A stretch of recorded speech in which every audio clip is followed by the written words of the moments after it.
Hey coin collectors!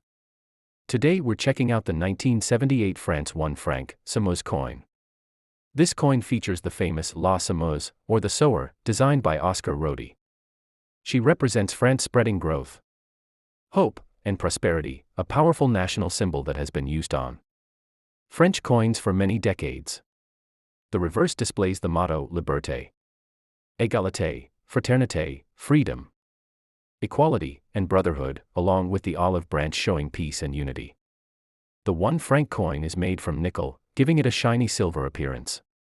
It was part of France's day-to-day money until the euro replaced the franc in 2002. While the 1978 version is common, coins in excellent condition or with minting errors can be worth more to collectors. So make sure to check your coin's details closely. If you enjoyed this video, don't forget to like, subscribe, and share to support our channel, Rare Coins and Lost Antique. Thanks for watching and see you in the next video.